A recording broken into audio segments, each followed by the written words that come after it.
Next topic है नाभिकीय बल।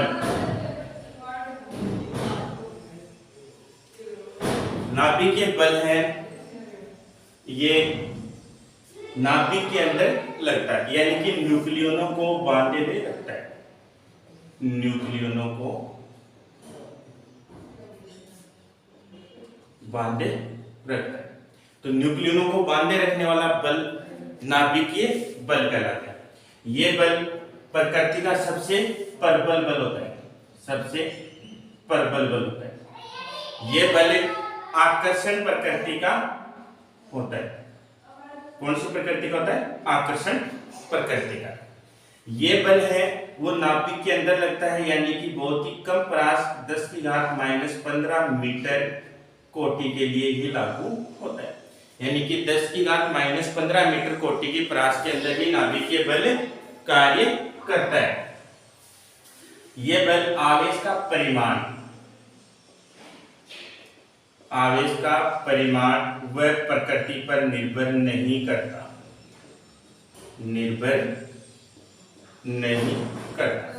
तो नाभिकीय बल है वो आवेश का परिमाण और प्रकृति पर निर्भर नहीं होता। ये केवल 10⁻15 मीटर कोटि की परास के अंदर ही लागू होता है। ये प्रकृति का सबसे प्रबल बल होता है, ये आकर्षण प्रकृति का होता है और ये न्यूक्लियनों को बांधे हुए रखता है। फिर है अगला टॉपिक रेडियो एक्टिवता।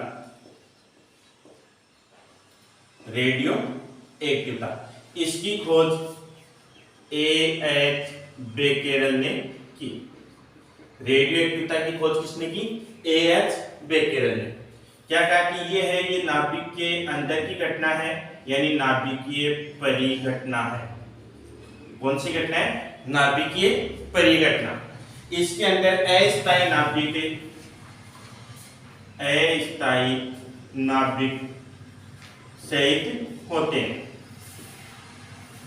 जिसको रेडियो एक्टिव से कहा जाता है।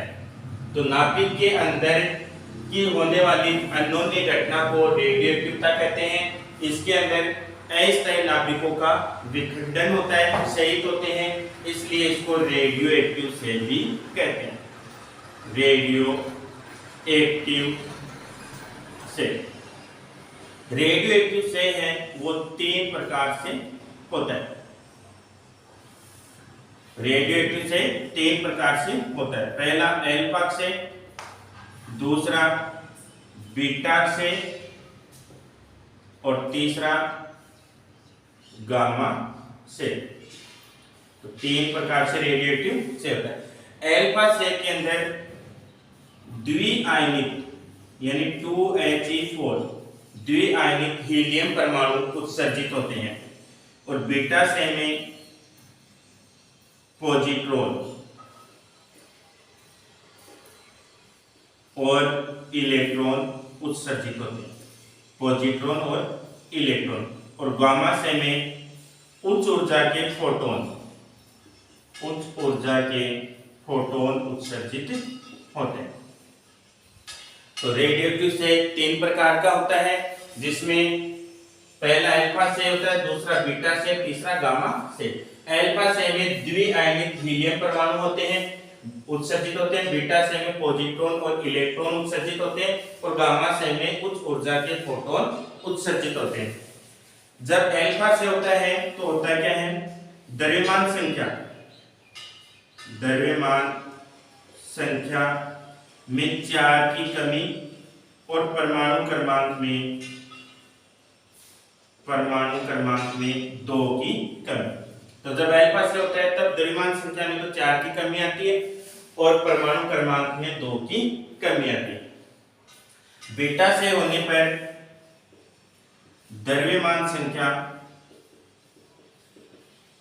अपरिवर्तित, यानी कि द्रव्यमान संख्या में किसी प्रकार की कमी या वृद्धि नहीं होती, केवल परमाणु क्रमांक में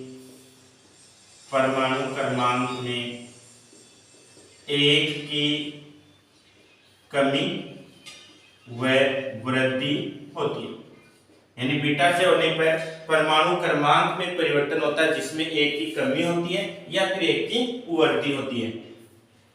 कमी तो कब होती है, जब बीटा प्लस से हो, यानी बीटा कौन सा हो, बीटा प्लस से यानी पॉजिट्रॉन। और वृद्धि कब होती है, जब बीटा माइनस से हो यानी इलेक्ट्रॉन उत्सर्जित होता है, उस स्थिति में वृद्धि होती है। तीसरा आता है गामा से। गामा से में परमाणु क्रमांक व द्रव्यमान संख्या अपरिवर्तित रहती है। गामा से में परमाणु क्रमांक और द्रव्यमान संख्या अपरिवर्तित रहती है। तो इसमें जो उच्च ऊर्जा के प्रोटॉन उत्सर्जित होते हैं, वो निर्वात में प्रकाश के वेग यानी 10 × 10⁸ मीटर बटा सेकंड के वेग से गमन करते हैं। और ये प्रोटॉन उत्सर्जित कब होता है, जब उत्तेजित कक्षा से किसी अन्य कक्षा में जब ये उत्सर्जन या उत्तेजित कक्षा से किसी भी कक्षा में जब इलेक्ट्रॉन का संक्रमण होता है, उस स्थिति में ये उच्च ऊर्जा के प्रोटॉन उत्सर्जित करते हैं। बीटा से में द्रव्यमान संख्या तो परिवर्तित रहती है, लेकिन परमाणु क्रमांक में एक की वृद्धि या कमी होती है। वृद्धि कब होती है, जब बीटा माइनस से होता है। कमी कब होती है, जब बीटा प्लस से होता है। और अल्फा से में द्रव्यमान संख्या में 4 की कमी और परमाणु क्रमांक में 2 की कमी होती है। अब देखो अल्फा से की उदाहरण। अल्फा से पहले तो सूत्र ZXA। अब इसका अल्फा से होगा, अल्फा से होते परमाणु क्रमांक में 2 की कमी और द्रव्यमान संख्या में 4 की कमी, साथ में द्विआयनिक हीलियम परमाणु उत्सर्जित होते हैं। तो उदाहरण 92 यूरेनियम 234, इसका अल्फा से करेंगे तो परमाणु क्रमांक में 2 की कमी यानी 92 - 2 90, और 90 नंबर पे जो परमाणु आता है वो आता है थोड़ी। 234 द्रव्यमान संख्या, इसमें से 4 की कमी करेंगे तो 230 और प्लस द्विआयनिक हीलियम परमाणु उत्सर्जित। फिर आता है बीटा से। बीटा, अब बीटा में पॉजिट्रॉन और इलेक्ट्रॉन उत्सर्जित होते हैं। परमाणु क्रमांक में एक की वृद्धि एक की कमी होती है, जबकि द्रव्यमान संख्या अपरिवर्तित रहता है। उदाहरण 11 सोडियम 22। तो बीटा प्लस से करें, बीटा प्लस से। बीटा प्लस से में परमाणु क्रमांक में एक की कमी यानी 11 से 1 कम करेंगे 10, और 10 पे neon plus 1E0 plus 1E0 यानी बीटा प्लस। दूसरा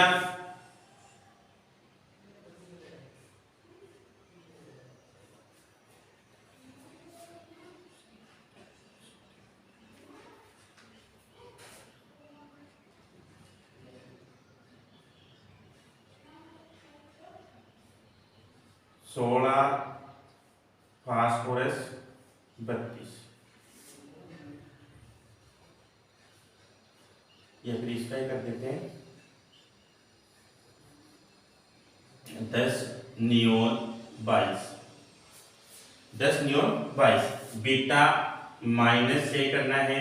बीटा माइनस का मतलब परमाणु क्रमांक में एक की वृद्धि, एक की वृद्धि तो 11 पे सोडियम आता है और 22 और प्लस -1E0 यानी बीटा माइनस से होगा। अब बीटा प्लस में न्यूट्रिनो उत्सर्जन होता है। न्यूट्रिनो का मतलब ये, और बीटा माइनस में एंटी न्यूट्रिनो। तो बीटा प्लस था, बीटा प्लस में न्यूट्रिनो और बीटा माइनस में एंटी न्यूट्रिनो का उत्सर्जन होता है। बीटा प्लस से होता है तो प्रोटॉन का न्यूट्रॉन में रूपांतरण होता है। बीटा प्लस से होता है तो प्रोटॉन का न्यूट्रॉन में रूपांतरण होता है, यानी प्रोटॉन न्यूट्रॉन में बीटा प्लस है यानी -1 E0 और प्लस न्यूट्रिनो। बीटा माइनस से में न्यूट्रॉन का प्रोटॉन में रूपांतरण होता है, तो प्रोटॉन और बीटा माइनस यानी +1 E0 और प्लस एंटी न्यूट्रिनो। तो बीटा प्लस में प्रोटॉन का न्यूट्रॉन में रूपांतरण होता है और बीटा माइनस में न्यूट्रॉन का प्रोटॉन में रूपांतरण होता है। अब देखो कि प्रोटॉन का जो द्रव्यमान है वो न्यूट्रॉन के द्रव्यमान से कम होता है, यानी द्रव्यमान ऑफ प्रोटॉन कम होता है न्यूट्रॉन के द्रव्यमान से। अब न्यूट्रॉन के द्रव्यमान से प्रोटॉन का द्रव्यमान कम होता है तो प्रोटॉन का न्यूट्रॉन में से केवल नाभिक के अंदर ही संभव है। प्रोटॉन का न्यूट्रॉन में से केवल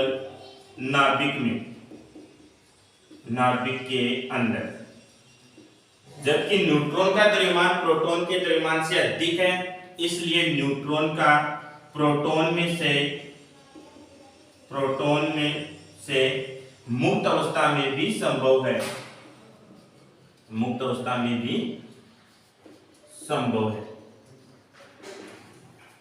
तो ये था बीटा से पूरा कि बीटा से में द्रव्यमान संख्या परिवर्तित रहती है, परमाणु क्रमांक में एक की कमी या वृद्धि होती है। जब बीटा से में बीटा प्लस होता है तब तो एक की कमी आती है परमाणु क्रमांक में, और बीटा माइनस होता है तो एक की वृद्धि हो जाती है।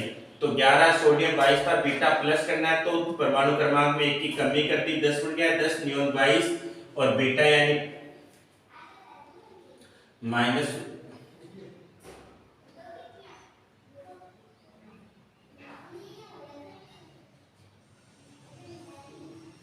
+1 E0 और न्यूट्रिनो बीटा माइनस में एक की वृद्धि होती है तो 10 नियॉन 22 में एक की वृद्धि करती 11 सोडियम 22 और एंटी न्यूट्रिनो।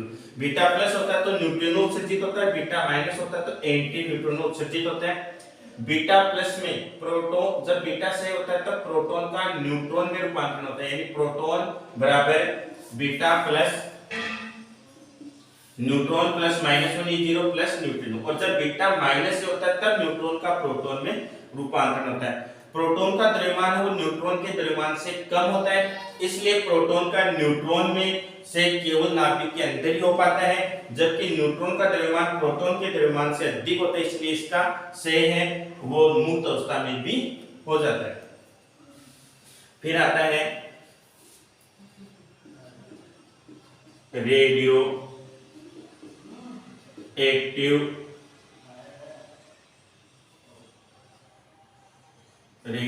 से नियम कि रेडियो एक्टिव से नियम क्या था। रेडियो एक्टिव से नियम या रदरफोर्ड सोडी नियम एक ही बात है, इसको रदरफोर्ड सोडी नियम भी कहते हैं। क्या था कि सक्रिय यानी रेडियोएक्टिव पदार्थों के विघटन की दर, रेडियोएक्टिव पदार्थ N के विघटन की दर यानी बटा में समय विघटन की दर सक्रिय नाभिकों की यानी N के समानुपाती होती है। यानी रेडियोएक्टिव पदार्थों के विघटन की दर वो सक्रिय नाभिकों के समानुपाती होती है। जो समानुपाती का चिन्ह हटेगा एक नियतांक आ जाएगा dN/dt बराबर माइनस का लैम्डा n। अब लैम्डा है वो है से नियतांक और ऋणात्मक चिन्ह माइनस चिन्ह क्या बता रहे हैं यहाँ पर कि जो जो समय बढ़ रहा है तो रेडियोएक्टिव पदार्थों के विघटन की दर भी बढ़ रही है, यानी सक्रिय नाभिकों की संख्या घट रही है, यानी विघटन की दर समय के साथ साथ बढ़ रही है। था रदरफोर्ड से नियम या रदरफोर्ड सोडी नियम।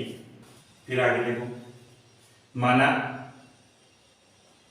t बराबर 0 पर, यानी जब समय क्या था 0, उस समय सक्रिय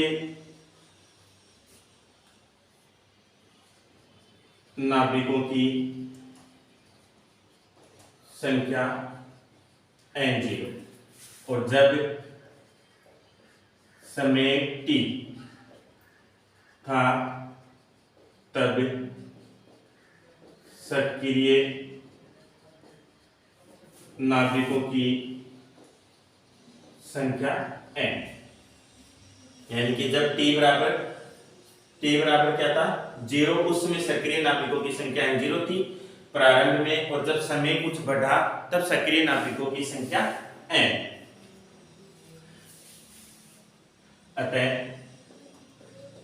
रेडियो एक्टिव से नियम से क्या था कि dn बटा dt बराबर माइनस का लेमडा n गुना में दूसरी तरफ भाग में, तो dn बटा n बराबर dt भाग में तो दूसरी तरफ माइनस का लेमडा dt।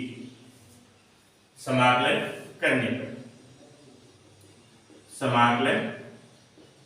पर dn बटा n बराबर माइनस का लेमडा dt। तो पहले कितने थे प्रारंभ में n0 और बाद में n, समय प्रारंभ में 0 था, बाद में समय t। 1 बटा n यानी कि 1 बटा x dx का समाकलन होता है log e x, तो 1 बटा n का log e n, limit n0 से n बराबर माइनस के लेमडा बाहर आ जाएगा, केवल dt का समाकलन 0 से t। लिमिट रखते हैं upper limit minus lower limit, तो n की जगह एक बार n रखेंगे एक बार n0, तो log e n minus log e n0 minus lambda dt का समाकलन t और t की लिमिट 0 से t। फिर सूत्र आता है log e m minus log e n, यानी log m minus log n का सूत्र होता है log e n बटा n। सूत्र में मान रखेंगे तो बन जाएगा log e n बटा n0 बराबर माइनस का लेमडा t माइनस 0, तो log n बटा n0 बराबर माइनस का लेमडा t। log को हटाते हैं तो एंटी log लेते हैं, एंटी log लेने पर क्या बन जाएगा, इधर से log हट जाएगा, एंटी log लेते हैं n बटा n0, और इधर से जो log हटता है इधर e बच गया, ये e दूसरी तरफ की जो भी पद है वो e की घात बढ़ जाती है, यानी एंटी log लेते हैं तो log तो हट जाता है और बराबर के उधर का जो भी पद है वो e की घात में चला जाता है, यानी n बटा n0 बराबर e की घात माइनस का लेमडा t। n0 दूसरी तरफ जाएगा तो n बराबर n0 e की घात माइनस लेमडा t। ये आ गया चरघातांक की नियम, यानी रेडिएटिव से का चरघातांक नियम। रेडियो एक्टिव से का चरघातांक नियम, n बराबर n0 e की घात माइनस लेमडा t। प्रारंभ में जब समय 0 था उस समय किसी प्रकार का विघटन नहीं हो रहा था, तब नाभिकों की संख्या n0 थी, जब समय बढ़ा विघटन बढ़ने लगा तब शेष नाभिक बच गए n, तो रेडिएटिव से नियम लगा दिया dn बटा dt बराबर माइनस का लेमडा n, n के पदों को एक तरफ कर दिया, dt को दूसरी तरफ भेज दिया, समाकलन कर दिया, तो 1 बटा x का समाकलन होता है log x, तो 1 बटा n का बढ़ जाएगा log n, और लिमिट n0 से n है, माइनस का लेमडा बाहर आ जाएगा, dt का करेंगे तो t की लिमिट 0 से t है, रख देंगे upper limit minus lower limit, तो log n minus log n0 बराबर lambda t minus 0। log m minus log n का सूत्र होता है log m बटा n, तो लगा देंगे तो log n बटा n0 अब log हटाने के लिए एंटी log लेंगे तो log तो हट जाएगा और दूसरा जो पद दूसरी तरफ आ रहा है जिसमें वो e की घात बन जाएगा, तो e की घात माइनस लैम्डा टी, ये बन जाता है रेडिएटिव से का चरघातांक ये। फिर आती है q मान, या इसको बोलते हैं विघटनज ऊर्जा। ये क्या होती है? तो q मान होता है प्रारंभ में जो नाभिक थे उनकी द्रव्यमान ऊर्जा, प्रारंभिक द्रव्यमान ऊर्जा, और बाद में जो उत्पाद प्राप्त हो रहे हैं उनकी द्रव्यमान ऊर्जा, यानी उत्पादों की द्रव्यमान ऊर्जा के अंतर को q मान या विघटनज ऊर्जा कहते हैं। तो q मान या विघटनज ऊर्जा किसे कहते हैं?